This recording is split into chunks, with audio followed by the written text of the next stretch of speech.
uma das coisas importantes para ela, para variar ou se lançar ou não o autor, era como o autor se posicionava e se saía em frente às câmeras, em entrevistas. Como é que E também é faz... essa loucura do ego do escritor, cara, para você? O escritor ele tem um ego de achar que é Deus. E aí, tudo certo com você? Tá entrando no ar mais uma edição do Live com o Autor. Aqui é o Raik. Você que é o meu ouvinte de sempre, de toda semana, como é que você tá? Você que tá chegando agora, você tá bom? Espero que você esteja. Você que estiver aí fazendo qualquer coisa, ouvindo esse podcast, talvez na academia, talvez no carro, fazendo uma caminhadinha com o cachorro, eu não sei o que você está fazendo, mas se você quiser me dizer depois, é só ir lá nas minhas redes sociais e dizer. E me marcar também quando você estiver ouvindo esse podcast, ok? Combinado? Tá entrando no ar mais uma edição do Live com o Autor. Já estamos aí na terceira temporada desse podcast, né? Esse podcast que é feito para quem gosta de livros, para quem gosta da vida do escritor, para quem gosta de entender sobre o mercado do livro em si, porque também, além de conversar com escritores, sempre conversamos com, eu chamo de agentes do livro, né? Pessoas que estão aí engajadas no universo do livro, seja capista, diagramador, revisor, editores, agentes. A gente está trazendo aqui para conversar, para bater um papo, entender esse universo que é o universo do livro, que tem várias camadas. E na edição de hoje eu vou conversar com o Thiago Valesco. A gente vai falar sobre o seu projeto literário e também sobre o conto. Ele vai falar sobre o conto, esse gênero textual que tanta gente ama, que tanta gente gosta e também tanta gente odeia. Porque é assim, né? Nem todo mundo gosta de contos, mas... é isso, é a vida, a gente aceita. Eu adoro contos, eu adoro escrever contos e aconselho você a escrever contos, se você nunca escreveu um conto, tá bom? E a ler contos também eu aconselho muito, é muito legal. É um gênero textual interessante.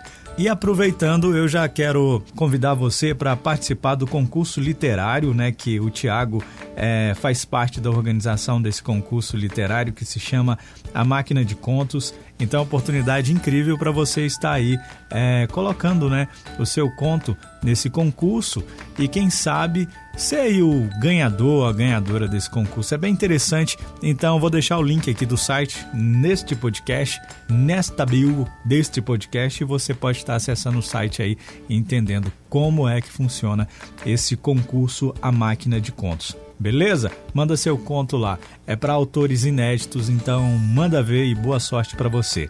Eu quero também te dar um recado muito legal, que é sobre a minha mentoria, meu amigo.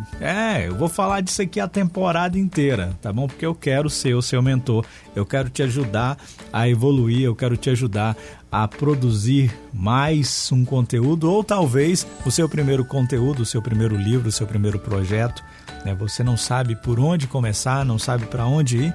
Estou aqui para poder ser aí o seu guia e te ajudar nessa sua missão. Então entre em contato, o WhatsApp está aqui, o e-mail está aqui, só você mandar mensagem e a gente conversa sobre isso. Além da mentoria, eu também tenho aí, né, aqui a minha leitura crítica. Se você ainda não fez a sua leitura crítica do seu texto, se você ainda não teve essa experiência, ou se você nem sabe o que é leitura crítica, né? Então manda mensagem também para cá que eu te explico, tá bom? Sobre como funciona a leitura crítica, tudo certinho, beleza? Pode mandar mensagem aí. É bem importante a leitura crítica para quem está querendo entrar até no mercado, né? E está escrevendo o primeiro livro, tá? A gente conversa, é só mandar mensagem e é isso aí. E se você, claro, também precisar de alguém para fazer o copydesk do seu livro, quer melhorar ainda mais o seu livro, que é diferente da leitura crítica, manda para cá que a gente também conversa sobre isso, sobre o copydesk, ok? A gente quer trabalhar, né? A gente quer te ajudar, ok? Fechado, meu querido? Então, depois desses recados, desses anúncios aqui do Live com o Autor, eu vou para o episódio de hoje em 3, 2, 1 e... eu sei que você deve estar cansado de ouvir isso, mas tudo bem, eu vou continuar falando. Claquete. Vamos pro episódio.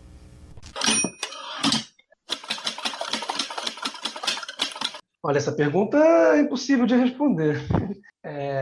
Quem sou eu, né?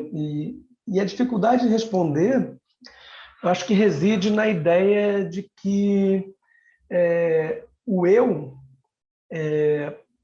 não é unificado, né? Um eu é sempre múltiplo e eu acho que também existe uma dificuldade em se apreender, se é que existe, uma essência desse eu, desse sujeito, né? Então, acho que qualquer tentativa de eu tentar me definir vai ser uma ficção. Não que seja um problema, né? Acho que as ficções estão aí o tempo todo na nossa vida. Então, o que eu posso falar, talvez seja tentar eleger aqui algumas versões de mim que servem para esse nosso papo, né? Então, bom, primeira coisa que eu posso falar é que meu nome é Tiago Velasco. Então, que eu sou um carioca, que tenho 42, quase 42, aqui 41, faço 42 em março, que eu sou escritor, sou professor, e professor é muito curioso. Você é professor de quê? E eu fico assim, caramba, eu sou professor de uma porção de coisa, né, cara? Eu sou jornalista, fiz mestrado em comunicação, doutorado em letras, literatura, né? Então, eu já dei aula em universidade em cursos de comunicação, aí, teoria da comunicação, redação jornalística e variedades disso. Já dei aula em universidade no curso de Teoria Crítica e História da Arte, então também já trabalhei com teoria de arte, né? Já dei aula de redação para concurso, então é uma miríade, eu sou um professor de, sei lá, de uma porção de coisas. E hoje, né, com mais recorrência, eu ministro algumas oficinas de escrita literária, né, escrita criativa, sobretudo de contos. Então, eu sou esse professor de escrita em sentido amplo, de teoria, literatura, de comunicação, de arte, né? E, e esse escritor de conto, de microconto, de ficção, mas a ficção de um jeito muito, não diria muito próprio, né? Mas é que eu entendo ficção de uma forma bastante ampla, como eu entendo literatura de uma forma bastante ampla também, né? Sem grandes limitações. Acho que é isso, assim, isso seria um recorte útil, eu diria, uma ficção útil, né? Para essa nossa conversa, porque eu estou aqui para falar com você justamente porque eu escrevo, né? Sou um autor. Então, acho que essa é a versão do Tiago que mais se aproxima do que a gente pode trocar uma ideia aqui, conversar. Mas já fui crítico de música, enfim. É bastante amplo, é bem curioso isso. Então você tem uma biografia bem, bem diversa, né? Você tinha que ter colocado também que você é bebedor de cerveja. Cara, eu diria que eu sou um bebedor de... Outro dia uma amiga minha falou, você bebe isso? Eu bebo tudo. Eu bebo tudo. Basicamente, eu só não evito beber coisas doces, porque elas enganam a gente. Né? Tem Verdade. álcool e é doce e engana a gente. Então é melhor que a gente lembrar que as coisas são fortes, quando a gente bebe uma coisa forte, né? Tipo uma vodka, um uísque. Evito os drinks coloridos e doces. Ô, Tiago, como é que começou a sua relação com a literatura? A sua vida literária, como é que ela começou? Bom, acho que todo mundo que escreve começa lendo, né? Acho que a gente gosta de ler, né? E eu lembro de ler desde muito cedo, gostar de ler ficção desde muito cedo. Assim, muito cedo. Nada precoce, nada fora do comum. Mas eu lembro de, com 8 anos, gostar de ler, né? E isso não era tão comum entre os meus amigos, que só liam coisas, às vezes, que a escola pedia, essas coisas, né? E aí tive aquele meu conflito na escola, que a escola pedia para a gente ler clássicos, e eu gostava de ler contemporâneo, enfim. Então, eu não gostava muito de ler os clássicos, mas eu tinha lido uma série de coisas contemporâneas, da literatura brasileira, ou não, né? E aí, mas assim, antes de eu fazer jornalismo e de fato começar a escrever, eu fiz economia, né? Eu nunca tirei mais de 6 numa redação. Então, assim, até eu começar a escrever de fato, eu não sabia que sabia escrever, né? Eu nunca fui bem avaliado, né, pelos professores. Assim, quando era bem pequeno, 10 anos, eu lembro que meus professores gostarem do que eu escrevi. Mas depois que eu comecei a crescer e começou a se exigir algumas outras coisas, começou a se formatar, né, uma redação, aquelas coisas, eu não me destacava, não. Pelo contrário, eu era bem mediano. E sempre achei que eu não escrevia. De fato, eu escrevia meio mal. Eu comecei a escrever melhor quando eu comecei a procurar uma forma minha, né? Uma forma que eu gostava. E, claro, minha não, porque eu copiava os autores que eu gostava, né? Antes de desenvolver um estilo. Mas eu diria que foi isso. Aí, quando eu larguei o curso de economia, depois de 3 anos, e fui para o curso de jornalismo, eu comecei a escrever textos jornalísticos, mas ainda proto-jornalísticos, né, sem nenhuma consciência do que eu deveria fazer ou não, muito mais uma egotrip sobre qualquer coisa. E comecei a escrever umas coisinhas do meu, que eu chamava de conto. Né? Na verdade, é bem curioso, porque eu fiz um primeiro texto que eu chamei de conto. Isso eu tinha uns 20, eu tinha 21, provavelmente. E aí era um texto completamente calcado na minha vida, assim. E era uma coisa bem Bukowski, que eu lia muito naquela época. Hoje eu não leio mais, mas assim, eu lia muito naquela época. E eu gostava de sair com amigos, assim, a gente ia para Copacabana, na madrugada, e ficava aquela coisa meio submundo, bebendo. Então tinha uma romantização no certo submundo, né?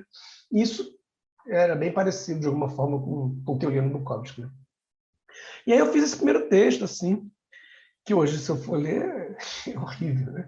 Mas enfim. Mas na época eu gostei, achei legal.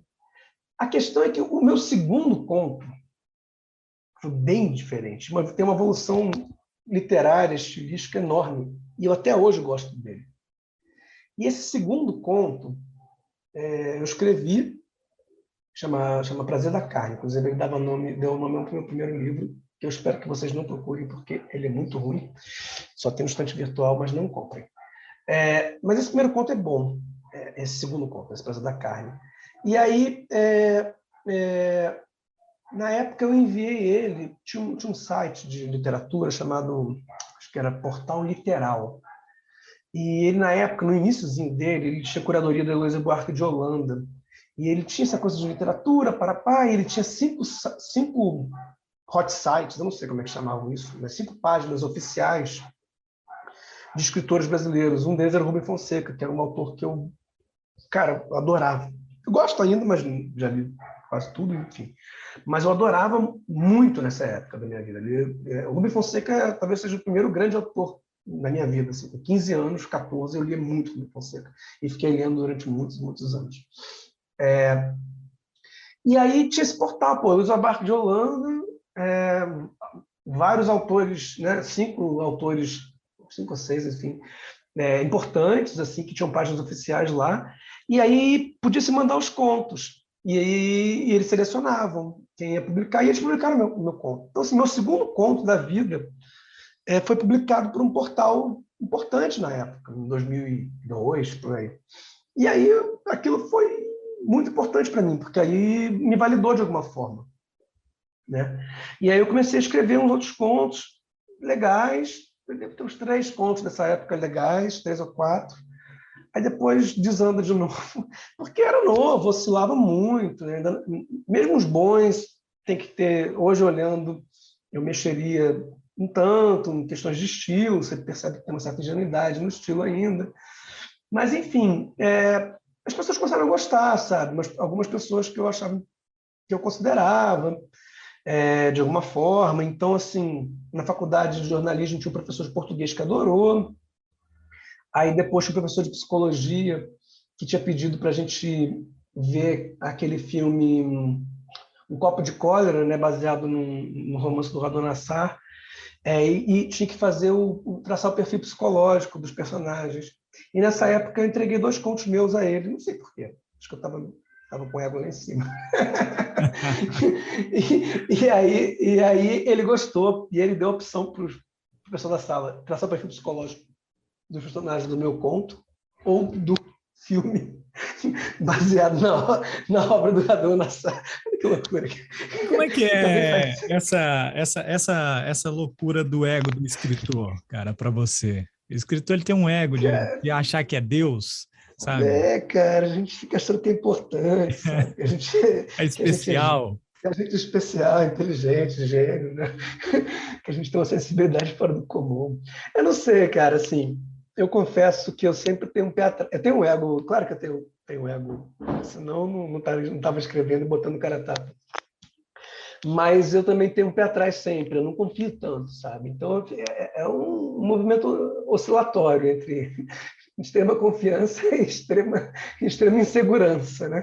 Também acho que isso são, né, dois faces da mesma moeda, que acho que grande parte das pessoas que trabalham com arte, de alguma forma, lidam, né? Porque a gente nunca sabe se está bom. A gente sempre, no sentido de... Porque não é objetivo, né? Mas a gente segue algumas... A gente está dialogando com o nosso tempo, né? Com a história da literatura, de alguma forma, enfim. Existem alguns parâmetros, mesmo que eles não sejam fixos nem se sustentem no tempo necessariamente, mas a gente está lá trabalhando.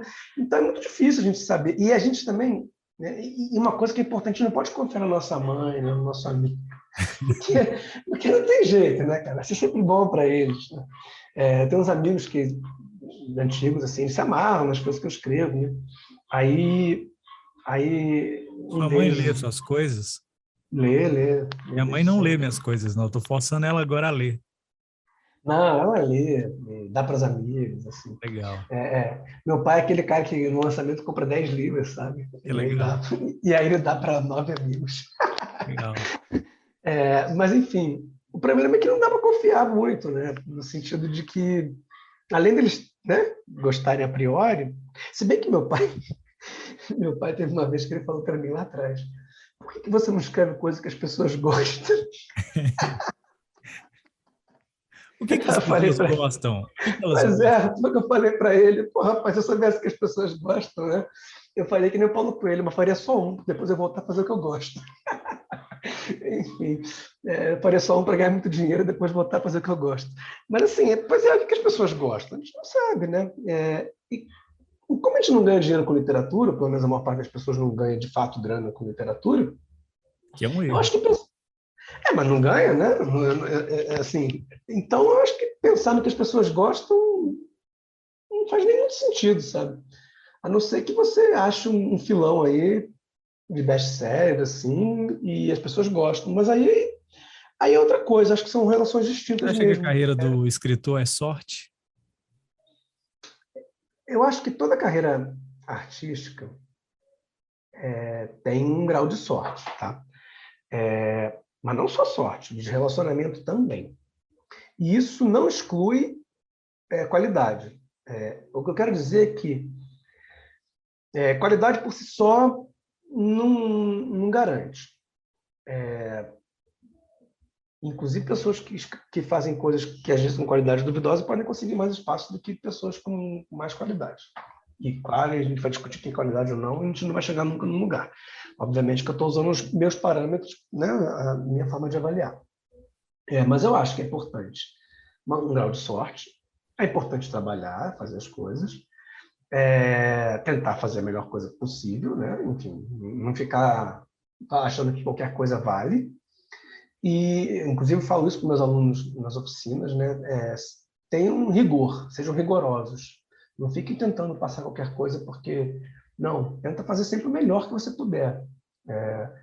E nunca se satisfaça, sabe? Claro, você tem que entregar uma hora o texto, mas não se satisfaz.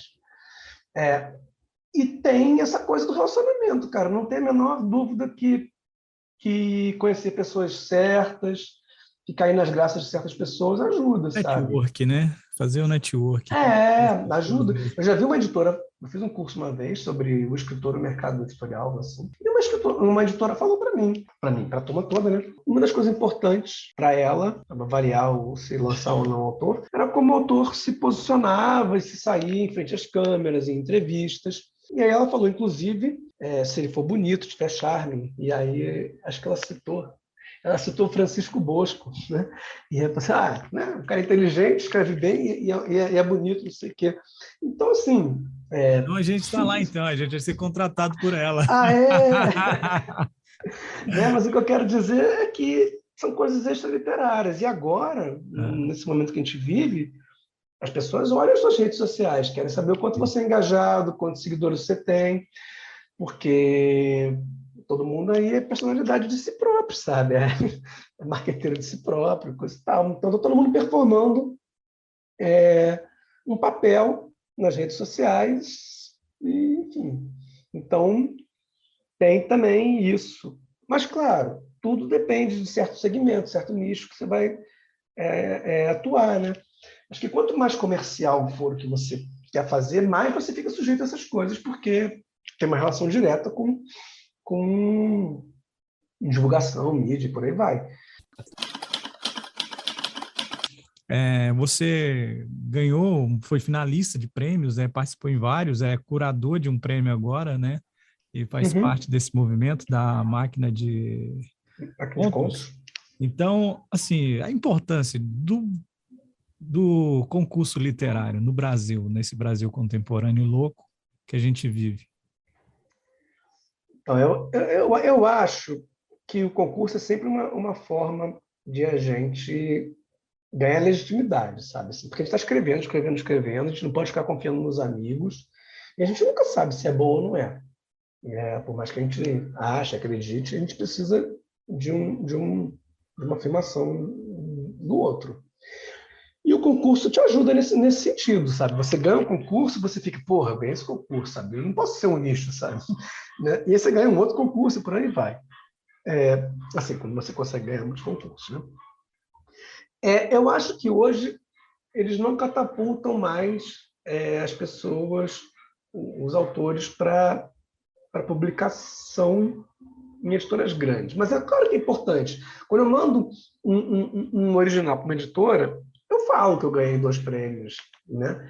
E isso é importante. Assim. De alguma forma, o cara vai olhar antes e vai falar assim, bom, ele está aí, ele já foi validado por outras pessoas, então ruim não deve ser.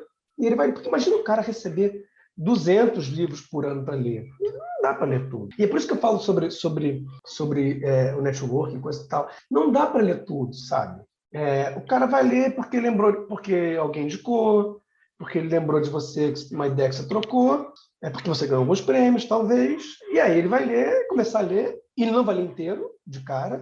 Ele vai ler 15 páginas e vai ver se você encantou ele ou não. Se em 15 páginas você não tiver fisgado ele vai jogar fora e faz para o outro. Então, ele não quer dizer que depois das 15 ele vai querer ficar com você, mas ele precisa, mas ele só vai chegar ao fim se você conseguir atrair ele, pelo menos nesse início, logo, né? Então, acho que o prêmio tem essa função. E alguns prêmios têm dinheiro também, o que é bem legal, né? Ganhar um trocado é sempre bom, sobretudo com a escrita, né? Então, eu acho que a função dos prêmios é essa, testar um pouquinho, ser validado, ir ganhando um pouco de currículo para tentar depois vender seu original para uma editora. Vender, como eu digo, né, fazer ela aceitar seu original. E volta e meia ganhar um trocado.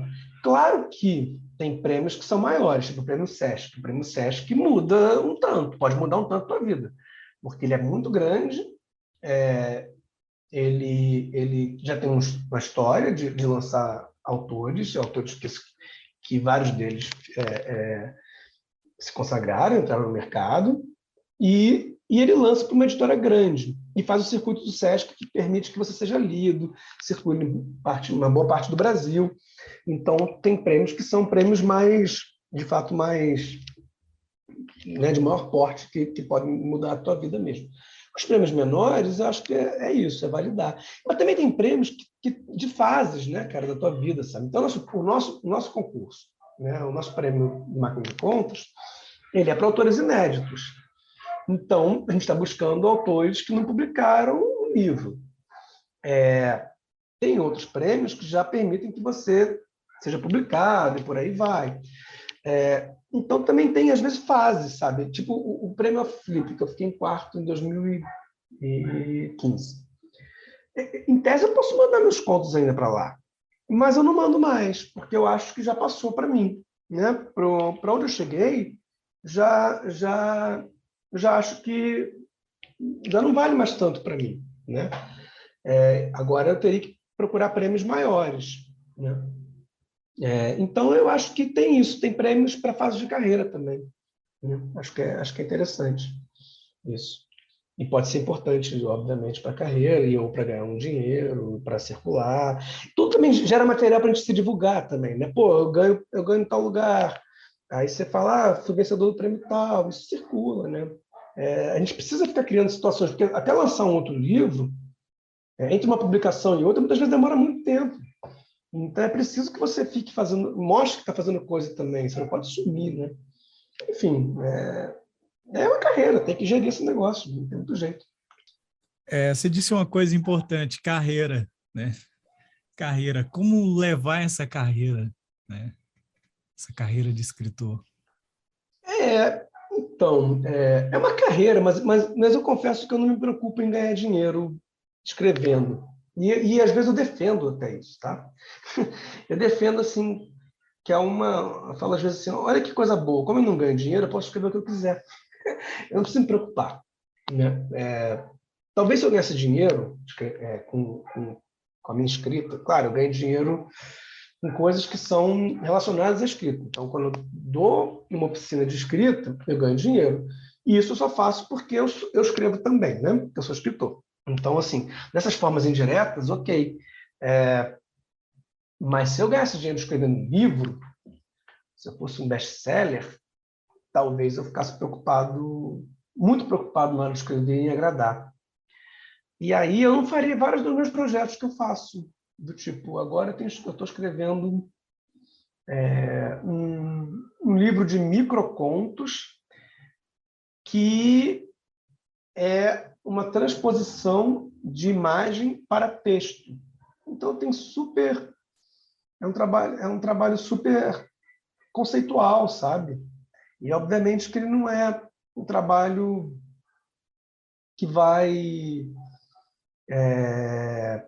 atingir muitas pessoas, envolve entender um tanto do que eu estou fazendo, envolve entender ele tem um quê mecanicista, envolve entender que eu estou dialogando com a pop art, com o Duchamp, envolve entender que eu estou... E aí, por mais que o texto seja simples, assim, não tenha complexidade, o projeto ele tem um grau de sofisticação que às vezes não é percebido, porque imagina você ler vários continhos pequenos que parecem só descrição de imagem, que não tem ação. E daqui a pouco você começa a ler, reler, ler, daqui a pouco parece uma coisa meio maçante, repetitiva. Eu sei que isso não é comercial, eu sei que isso não é viável para a maior parte das pessoas, mas como eu não ganho dinheiro mesmo, e é o que eu estou a fim de fazer, e isso me agrada, eu faço. Então, eu gosto do fato de eu não ganhar dinheiro. É Claro que eu gostaria... libertador? É libertador? Claro que eu gostaria de poder... Claro que, assim, eu gostaria de poder escrever numa editora grande, eu gostaria de mandar no original e não ter que ficar lutando para ser publicado. Claro, isso sim, né?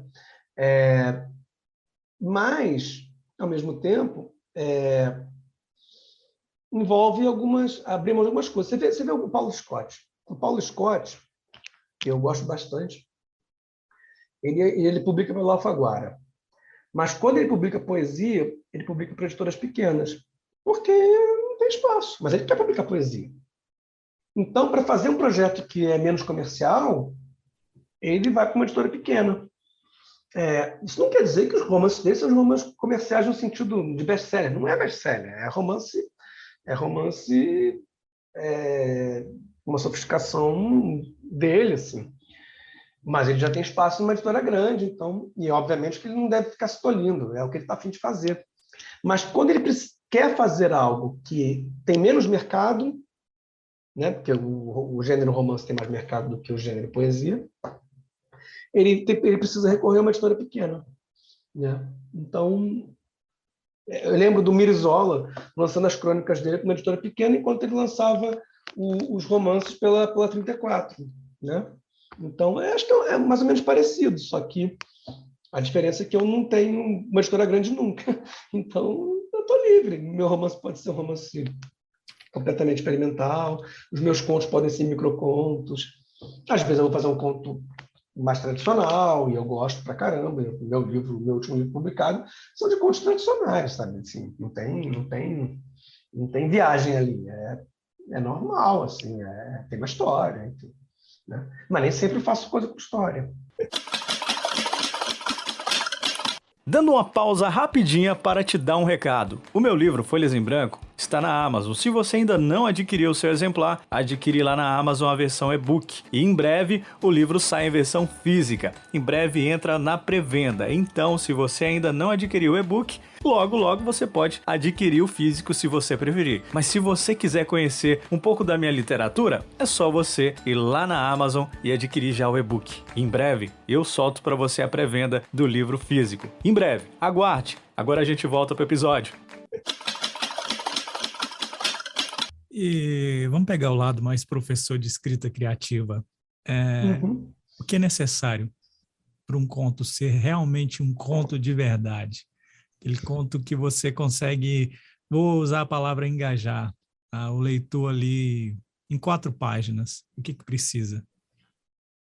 Olha, é difícil, né? Mas assim, eu acho que tem umas coisas no conto, coisas que são, né, dentro de uma ideia de conto tradicional, que funcionam muito bem, né? Primeiro, um conto é uma narrativa curta. Então, eu acho que é muito importante que ele tenha impacto mesmo, que ele te pegue desde o início e te leve até o fim, super, né, justo, assim. Então, esse negócio de conto, que começa com uma introdução, que fica lá preparando o terreno, contextualizando, apresentando o personagem, estou fora. Acho que a gente tem que seguir o ensinamento do Kafka. Pega a Metamorfose. Metamorfose começa como? Começa com Gregor Samsa acordando, depois de noites intranquilas, metamorfoseado num inseto. Ele começa assim, uma novela, não é nem um conto.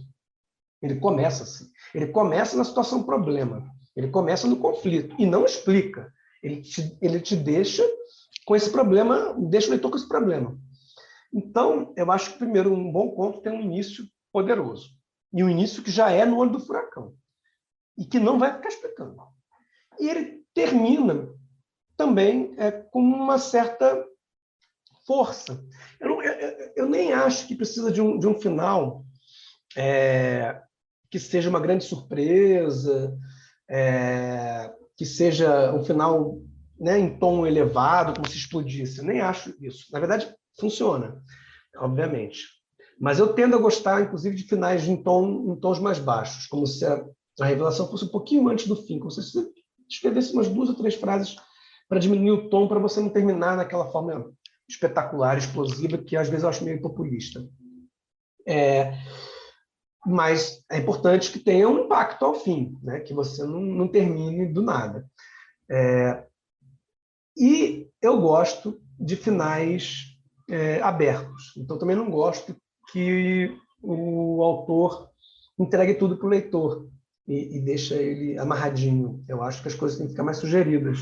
Então, eu diria que é um início cativante, forte, e já na situação problema, sem explicar, sem justificar ela está dada e a gente tem que lidar com isso, o leitor vai ter que lidar com isso, sem gordura o texto sempre caminhando para o objetivo dele, levando, sabe, tudo que está escrito ali não é acessório, é para levar para o objetivo dele, com um final que tenha certo impacto e, de preferência, que não explique tudo, que não seja didático.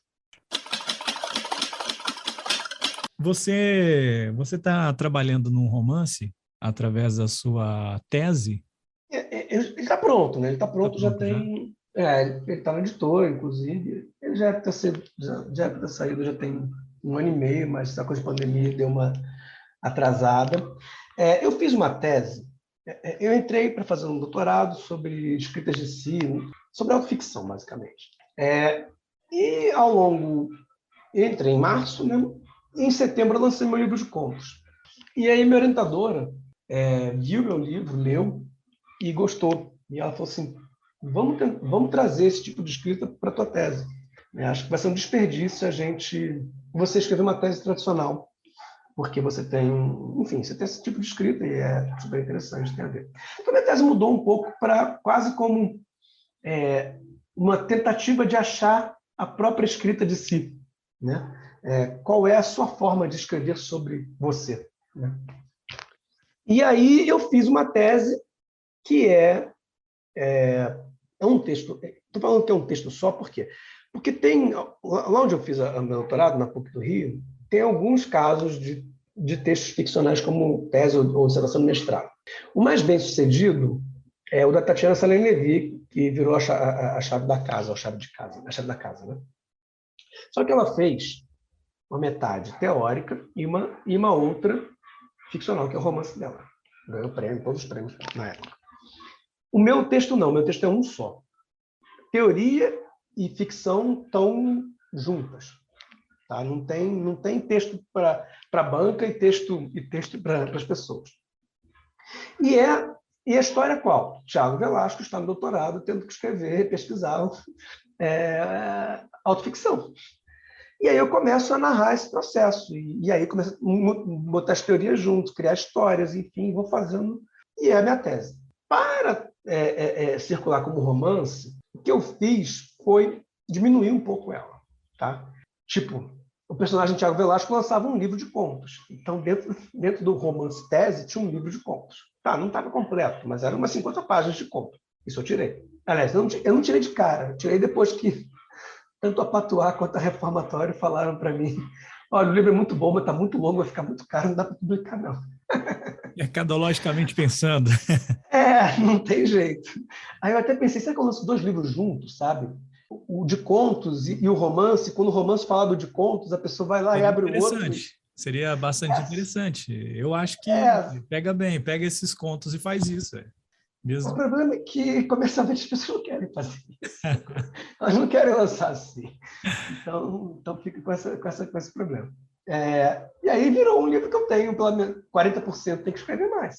E lançar ele como livro de contos. E aí, enfim, aí eu reduzi, tirei um pouco da teoria mais pesada, mas tem teoria ainda no meio, mas eu tirei um pouco. E ele ficou menor e um pouco mais direto. E eu acho maravilhoso, porque ele é tese, ele é romance, ele é ensaio, ele é autobiografia, ele é um manual de escrita, porque no fundo estou lá pensando sobre a própria escrita, né? Então ele acaba, não sei se é um manual, mas ele acaba sendo um livro que pode ajudar pessoas a pensar e a escrever, né? Porque eu estou sempre pensando, esse personagem está sempre pensando sobre a própria escrita, né? Então, tá aí, tem que sair, cara. Já era para ter saído em 2020 e nada. Eu não sei agora se sai. Mas vai sair. Por qual editora que vai sair o livro? Então, hoje eu não vou falar, porque é o seguinte, eu não tenho contrato, a editora é do meu amigo. Ah, Eu fui para uma editora antes, e aí demorou essas coisas de pandemia. Aí eu pedi a rescisão do contrato porque esse meu amigo me convidou, e porque já estava um tempo e eu não sabia muito mais se ia sair. Esse meu amigo estudou, fez doutorado comigo, então foi assim, pô, uma grande oportunidade de lançar por alguém que conhece, enfim, me conhece e conhece minha escrita. Aí eu fui para lá, mas a gente nunca assinou contrato. E o livro está parado há mais de um ano. Ele já disse que ia publicar e não publicou. Então não vou falar porque vai que ter uma editora que vai publicar. Eu não sei se ele vai publicar mais, né? Enfim. Assim, ele diz que vai, mas mas ele é se uma ele diz que editora vai. nova ou ele é uma editora já que já Não, tem? é uma editora nova, e, enfim, com esse negócio de pandemia, cara, eu acho que ele teve esse time horrível, né? Ele lançou a editora e teve a pandemia. Então, acho que ele meio que se ferrou nessa, sabe? É. E aí eu não sei como é que vai ficar. Então, eu estou nessa editora, mas sem contrato, e, e aí vamos esperar, vamos ver o que acontece aí. Eu não vou dar nomes, porque também não sei como é que essas coisas vão ficar para esse ano. Para a gente finalizar aqui, meu querido, eu queria que você indicasse para a gente um livro, um filme, uma série que você tiver aí Vamos acompanhando. lá. É, Também, se você gostar de música, tudo, audiobook. gosto de tudo. Vamos lá. Olha, o último livro que eu li, que foi publicado, também muitas vezes eu leio coisas inéditas de autores, né, conhecidos, mas o último grande livro que eu li foi o Marrom e Amarelo, do Paulo Scott. Já tem uns 2 anos que eu li ele, mas olha, recomendo muito. É um baita livro, é um baita livro. Série, eu não sei se ela está ainda, de alguma forma, é possível ver, mas a série que eu mais gostei da minha vida chama The Young Pope, do Sorrentino. E depois tem uma segunda temporada que chamava The New Pope, mas a primeira temporada é melhor. É uma baita série, acho maravilhosa, assim. Filme, deixa eu ver se eu lembro de algum filme que realmente tenha me impressionado. Eu sou um cara meio chato, porque enfim. Eu acho que eu vou passar essa do filme, porque eu não lembro de nenhum filme agora. Assim, o último filme que eu vi que gostei, é legal, não é espetacular. É esse que está na Netflix, que é A Filha Perdida, se não me engano, que é baseado no romance da Ariana Ferrante, né? É um filme legal, é um filme bacana. Você leu o livro? Não li o livro. Você já leu algum livro dela? Eu já tentei. Conseguiu, não? Já tentei ler Amiga Genial e não consegui passar da 4ª página. Sério? É sério. Eu gostei, eu gostei, virei fã dela. Todo mundo gosta, cara, mas eu leio e começo, meu Deus, primeiro eu boto aquela lista de famílias, de personagens, meu Deus do céu. Aquilo ali que é triste, mas só que eu gostei do começo, eu gostei muito da linguagem do começo, sabe? É bacana. Talvez eu tenha que tentar novamente, assim. Mas assim, não sei, mas e é outro livro também que eu vou indicar, que é um livro também já com 15 anos, talvez, mas acho que é um dos melhores livros da literatura contemporânea brasileira. Eu acho que vale a pena, sobretudo da literatura do século XXI, que chama O Diário da Queda, do Michel Laube. Esse também é um baita livro, que acho que todo mundo merece. Eu sei que você curtiu demais esse episódio, então você não vai perder o próximo episódio da próxima semana, que vai ser com o Felipe Sali. Então você fica ligado, porque na próxima semana tem mais um episódio que você vai ouvir aqui no Live com o Autor. Você tem que se chegar como uma carreira, como um profissional, se você quer escrever por carreira. Eu entendo que muita gente quer escrever porque tem aquilo que quer contar, aquela história de vida, aquela biografia, aquela poesia. Vamos chamar de aceitação do mercado. As pessoas teve que te suportar por causa dos leitores. Agora que eu tô entrando no mundo dos roteiros, dos filmes, das séries, as pessoas me perguntam, né, qual é a principal diferença entre o mercado audiovisual e o mercado editorial. Eu falo que a principal diferença que eu enxergo é que o mercado audiovisual é mais fácil. Terça-feira, às 15 horas, no seu agregador de podcast. Live com o Autor, 3ª temporada.